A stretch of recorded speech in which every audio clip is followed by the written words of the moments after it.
Hello everyone, and welcome back to Scary Interesting. In this video, we're going to go over 3 incredibly creepy unsolved disappearances. In the final story, you'll think you know what's going on and that the story is cut and dry, but there is something found at the end which completely changes everything, and it is horrifying. As always, viewer discretion is advised.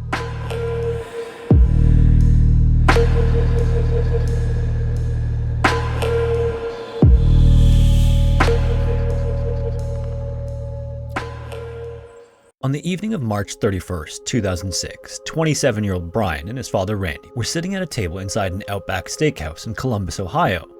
Brian was a successful student working his way through medical school, and just earlier that day he attended his last class before the official start of spring break.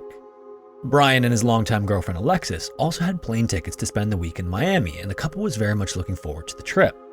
He had even dropped a few hints that he might pop the question, but as big a deal as that was, the father and son could only focus on one topic. 3 weeks earlier, Randy's wife and Brian's mother, Renee, tragically passed away after a battle with cancer. The family was a close family, and along with Brian's brother, Derek, they remained so even with Brian in the midst of a demanding medical school curriculum. In fact, staying close to the family was one of the biggest reasons Brian stuck around to attend Ohio State University. His plans for the future were a source of pride for the family, and his parents were looking forward to the next phase of their lives, which they hoped would include grandchildren one day. It's tragic how quickly things changed, and such happy hopes of the future were the furthest thing from their minds over dinner. When they finished eating, the two walked to the parking lot and shared a long hug before they went their separate ways. It was a cathartic conversation for both of them, and Brian felt the need to blow off some steam that night. So at around 9 p.m., he called Alexis to check in and let her know that he and his friend Clint were going to head out for some bar hopping. With how distraught Brian had been since his mom's passing, Alexis was encouraged to see him wanting to have some fun, so she told him she loved him and wished him a fun and safe night out. The two friends then started going from bar to bar, stopping to have a shot at each before moving on to the next to do the same there. Just after midnight on April 1st, Brian and Clint ran into a mutual friend, Meredith, at a bar, and the three decided to finish the night at the Ugly Tuna Saloon, which was a restaurant by day and live music club by night. The three friends arrived at 1:15 a.m., and with the bar set to close at 2 a.m., they had just made it before last call. Then, after enjoying a drink together, Brian got separated from them and resurfaced at 1:55 a.m. when he was seen outside the Ugly Tuna saying goodbye to 2 women. As they turned to leave, Brian then re-entered the saloon. Minutes after he turned back to go inside, Clint and Meredith stood waiting for him in front of the bar to head home, but Brian never showed up. After a while, they figured he must have walked back or found another ride, so the two said goodbye before going their separate ways.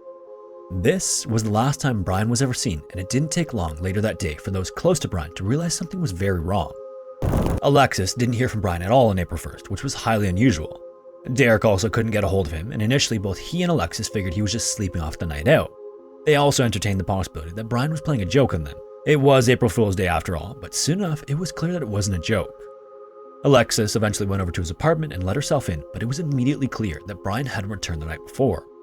Her anxiety immediately increased as she found this and decided to wait in the apartment until he came home, but he just never did. April 1st then ended, and April 2nd didn't produce any sign or word of him either. However, with 2 plane tickets for April 3rd and a trip the couple had been counting down toward, Brian had to show up before they were scheduled to leave. But that just didn't happen either. With his friends and family by then extremely concerned about him, the police were contacted and Brian was reported missing.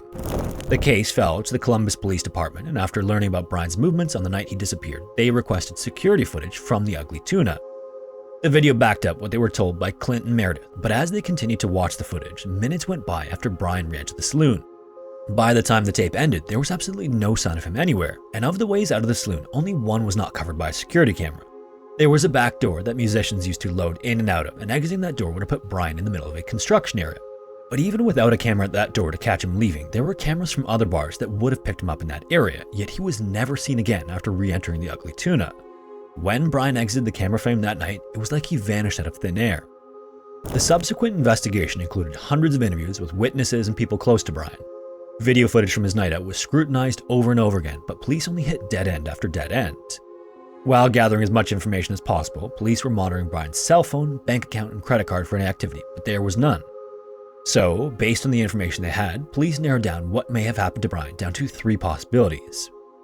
The first was that he walked away from his life to start a new one elsewhere. The second was that he left the bar and went somewhere to end things, and the final was that his disappearance was the result of foul play. Every one of these possibilities had issues though. The whole family was reeling at the time, and the dinner with Randy earlier that night on March 31st was an emotional one, but before the two parted ways, Brian assured his father that he'd be okay. Of course, this isn't enough to rule out the potential of leaving his stressful life behind, but as the days passed since he disappeared, his case had garnered national attention. Sightings of him were called in from all over, even as far away as Sweden, but each of them either went unconfirmed or was determined to be someone else. So next, Brian's state of mind being what it was at the time, it was possible he'd decide to end things instead of starting a new life. However, at first, nothing he said or did led anyone around him to believe Brian was suffering from anything outside the normal and expected course of grief over losing a loved one. Still, it was possible that Brian somehow slipped on the saloon, maybe being blocked on camera by another patron leaving the bar and went somewhere to do this. Police conducted a thorough search of the building as well as the sewer system and local waterways, but nothing came up. This seemed to rule out the possibility that Brian had done something drastic, but interviews with Alexis turned up a couple of interesting occurrences in the weeks between his mother's death and his disappearance. Soon after his mother's funeral, Brian came to her distraught and begged her to run away with him somewhere, and just days before he vanished, he suggested to Alexis that she leave him and find someone else because he was having such a hard time with his mother's death. She obviously agreed to neither suggestion, but if nothing else, it gave police insight into his emotional state at the time. So finally, foul play was looked at, but it seemed the unlikeliest of all. As the investigation got going, police interviewed everyone who crossed Brian's path that day. Since Clint was with him from 9 o'clock until around 1:30 am, he was a high-value witness who was initially cooperative with police and answered any questions they had for him. When he was asked to take a polygraph test, however, he suddenly hired a lawyer who advised him not to talk to police. Even more than 18 years later, it's always been curious to Derek that Clint was supposedly one of Brian's best friends, yet he may have been withholding information. At the same time, when looking at the timeline that's backed up by security footage, it leaves very little opportunity for Clint to do much of anything, let alone murder Brian and somehow remove his body from the building. Only 5 minutes passed between Brian re-entering the saloon and Clint and Meredith waiting outside for him. Because Clint stopped providing information, however, there's an entire period between 9 p.m. on March 31st and the first few minutes of April 1st when Clint and Brian were alone together, and that's a big question mark. It's possible that in the course of their bar hopping before running into Meredith, Brian told Clint about the plan to run away and made him promise never to say anything to anyone about it. Whatever the case, following his disappearance, Derek and Alexis spent a year calling Brian's phone multiple times every day, hoping it would be picked up by someone on the other end, but the calls always went to voicemail. That was until 6 months after Brian vanished. During one attempt to reach him, the phone actually rang before going to voicemail and it pinged a cell tower near Hilliard, a northwest suburb of Columbus. This was investigated, but nothing ever came from it, unfortunately. Even more tragically, tragedy wasn't done for the family after Brian's disappearance. No one searched for Brian more than his father did, and he spent every single day for 2 years putting up flyers and keeping his son's face in the public eye. It's unclear exactly what he was doing at the time, but he was hit by a falling tree limb during a windstorm and was killed on impact. This meant that Derek had lost his mother, father, and brother over the course of a little more than 2 years, and what happened to Brian that night is still a mystery. It didn't take more than one look at Tom Messic to know that he had lived some life in his 82 years on Earth. He wasn't particularly imposing at 5'10", 160 pounds, but the signs were there nonetheless. In his 20s, Tom was a member of the prestigious and storied 82nd Airborne Division in the United States Army, serving as a paratrooper. During his service, Tom lost an eye and half his hearing in an explosion that also managed to mangle one of his hands so badly that it needed 159 stitches. This should have killed him, and the accident would have been life's defining moment for many, but not for Tom. His life was all about survival, and this was just another event he managed to live through. Later, he became an avid hunter and outdoorsman and loved it so much that he taught hunting and survival classes in and around his hometown in Troy, New York, about 160 miles north of New York City. Not even his age was enough to keep Tom out of the woods, especially when it came to an annual hunting trip he took with his friends and family. In 2015, though, Tom was just getting over a bad case of shingles with that year's trip quickly approaching. He was still dealing with some of the lingering effects, and he had to consider the possibility of staying home that year. When the time came, however, Tom decided that he was well enough to go. After all, he didn't know how many more he'd have a chance to attend at his age. As tough as he was, the age was finally catching up to him. His later years had brought about some heart problems, and he didn't get around as well as he used to, so hunting for him had to be a bit modified. Either way, on November 15th, Tom joined 6 other friends and family members for a hunt on Lily Pond near Bryant Lake, about an hour's drive north of his home in Troy. And Tom was excited for the trip. Even though he had been hunting with some members of the group for 55 years, none of them had ever been in that era, which was surprising considering how popular it was for fishing and hunting. At around 10 a.m., Tom and several of the older members in the group were put in position by the younger men with them. A couple of them were placed on watch just off a logging road, and Tom was assisted to an old tree stump to sit. Because he couldn't go after deer himself, the others would go to the other side of the lake and drive them right to him so he could take a shot. When Tom was settled, the younger men walked off to start spooking deer toward his location, but they returned to the tree stump without finding any. By the time they got back, about an hour had passed, and somewhere within that time, Tom disappeared. The group initially thought he might have gone to relieve himself, but shouting his name received no response. Because he was deaf in one ear, it was possible that Tom just didn't hear him, but his limited mobility meant that he should have been within the range of his hearing. For hours afterward, the rest of his hunting group searched, and then when 4:30 came without finding any sign of him, the group called the police and reported him missing. At that point, half of them returned to the cabin, and the other half remained behind, shooting their rifles and honking the car horn in hopes of helping Tom find them. Around midnight, the search was suspended, and a renewed effort would begin the next morning, involving 13 different search and rescue agencies. The search for Tom would be one of the most extensive in the history of the Adirondack Mountains. Locals even thought initially that a celebrity had gone missing because of all the activity in the area, and search and rescue teams would go on to use helicopters equipped with heat-detecting cameras, dogs, and an extensive grid system that should have easily found him, but that just didn't happen. Part of this was due to the conditions at Brant Lake in November that made the search challenging. By mid-November, the forest floor was coated in about 8 inches of leaves that had recently fallen. If it was summertime, there was a good chance Tom would have left behind footprints, but the thickness of the leaves made that impossible. Creating further problems was the heavy rain that moved into the area and remained for several days. This was where the methodical planning was supposed to give searchers the advantage. In 2008, a book was published called Lost Person Behavior, a search and rescue guide on where to look for land, air, and water. This book was written by a behaviorist named Robert Coaster, and as a rescuer, he has a 96% success rate in finding people missing in the outdoors. His book was the beginning of a whole new way of planning searches based on scientific studies, and one of the most important factors those studies identified is timing. The first 24 hours are crucial as the likelihood of finding a missing person alive starts to plummet as early as the second day of a search, especially when it involves someone of Tom's age. Another thing the book does is lay out the types of decisions lost people tend to make, emphasizing that missing people don't always think rationally, especially missing people who are being controlled by the anxiety that comes with being lost. In planning the search for Tom, team leaders also used mathematical probability models and something called Bayesian search theory. This essentially quantifies variables and calculates the probability of different events. This can include anything from past relevant results to personal gut feelings, and the probabilities change as new data comes in. Using this method, search and rescue teams can create fine-tuned probability maps that indicate where the highest likelihood of finding a missing person or object lies.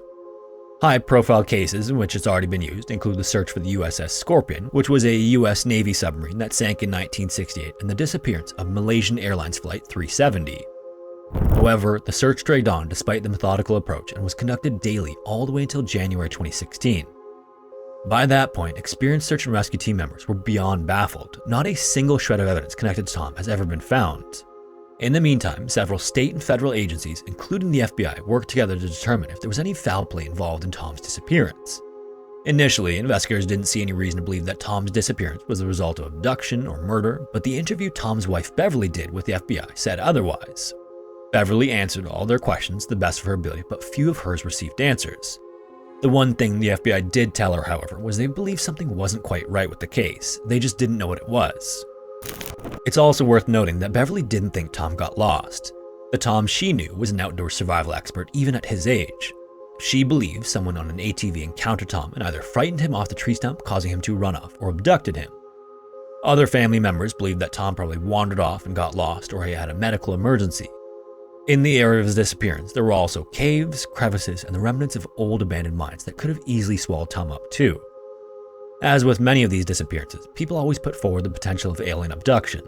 One of his hunting friends was even interviewed and said that on the day Tom vanished, he heard a noise about 150 yards uphill from him near Tom's location.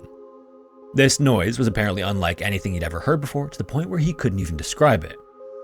There are also some other strange circumstances, although it's always hard to tell if these are revisionist versions of the events by the people involved.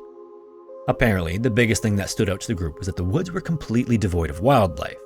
Not only did they not see a single animal that day, they didn't hear one either.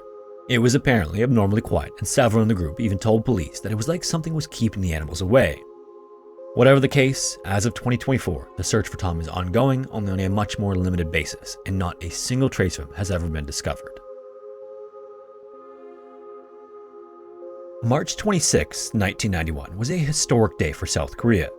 It had been 30 years since the last local elections had taken place, but they had been reinstated, giving cities and towns a level of autonomy that had been missing.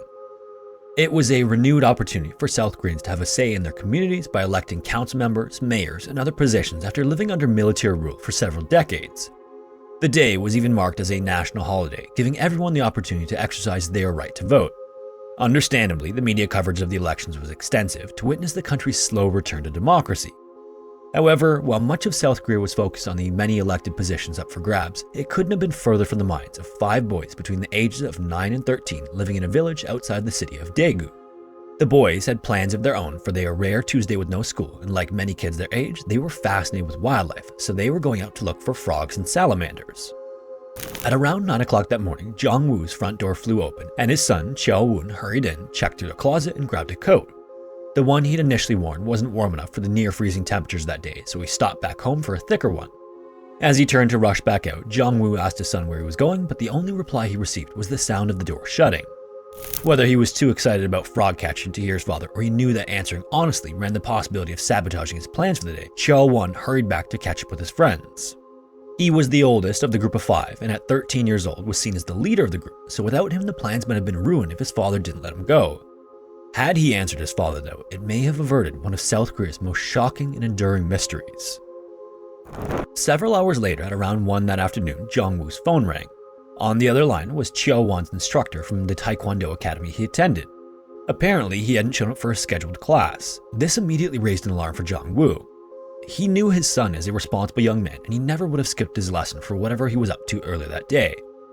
Thankfully, all 5 of the boys were closer than brothers, and they had all grown up together despite their different ages. And in their village, the houses the boys lived in formed almost a circle around a field. So Jong-woo then grabbed his coat and began going door to door to each of the boys' houses. But then he grew even more concerned when he realized none of the parents knew where they went either. He also learned that each of the boys had been somewhat secretive about their plans for the day, meaning that not only were they missing, but they had no idea where they'd gone. Undeterred by this, the parents knew one of their favorite spots to hang out was Mount Warryong, so that's where the search started.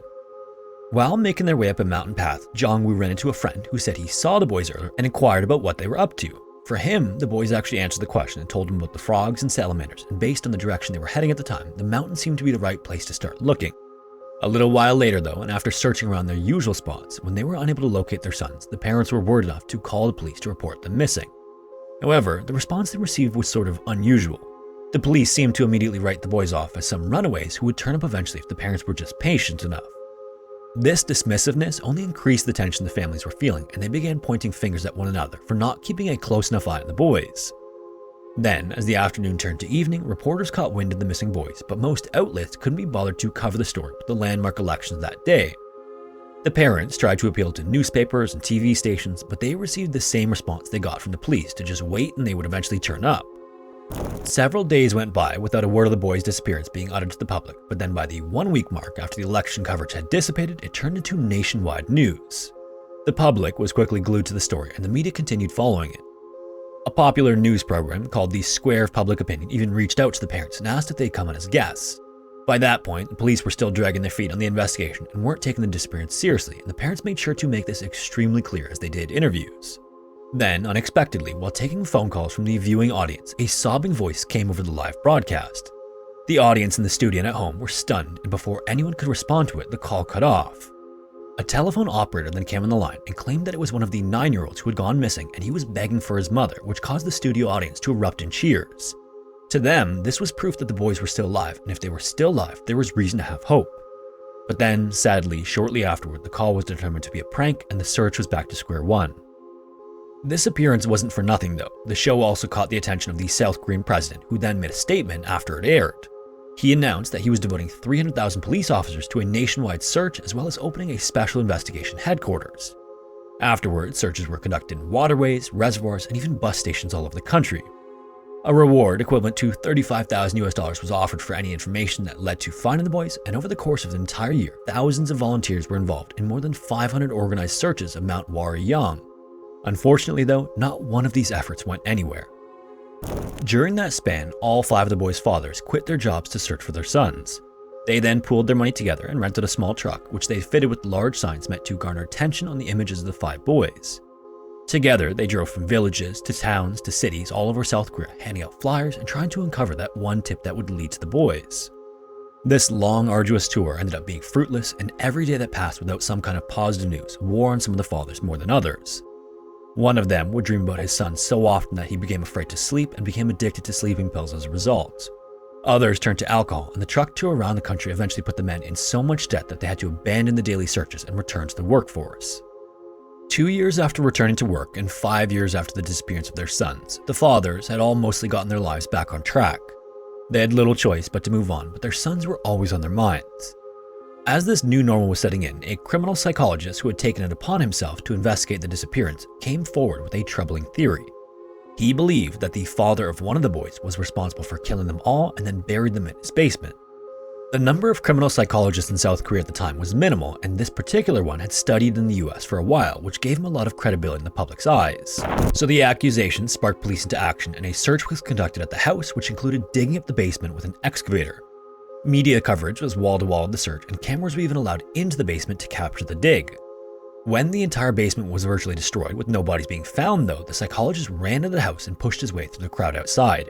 Once they learned that his accusations were false, the angry mob chased after him. He even eventually had to be picked up by police and brought to the station for his own safety. And tragically, 5 years later, that same father died of liver cancer at the age of 49, which was a condition believed to be exacerbated by the stress of his son's disappearance and the psychologist's claims. Another year after that, and the story continued fading from the media spotlight.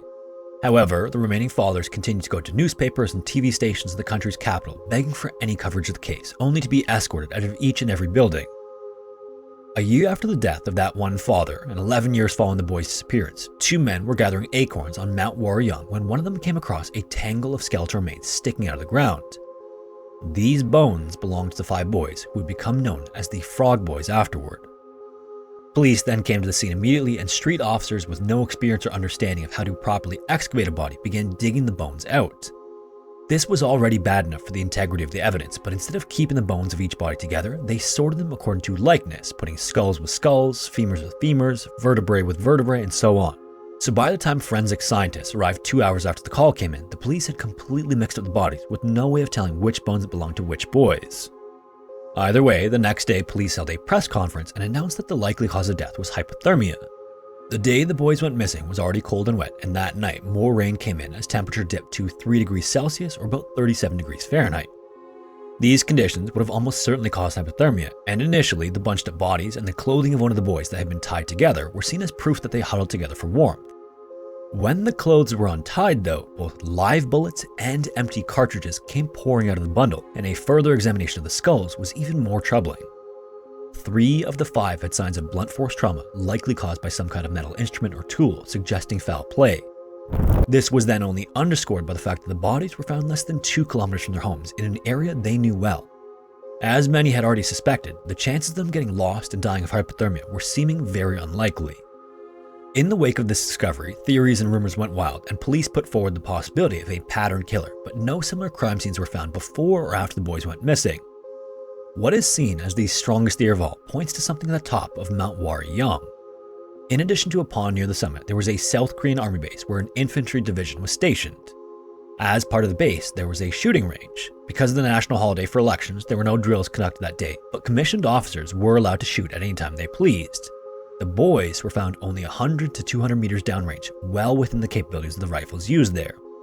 There are reports that one officer did visit the range that day to shoot off some extra bullets he had, but it was never determined who exactly that was. At least one set of parents believe that all the boys were killed to cover up one of them being shot accidentally, but that's never been confirmed.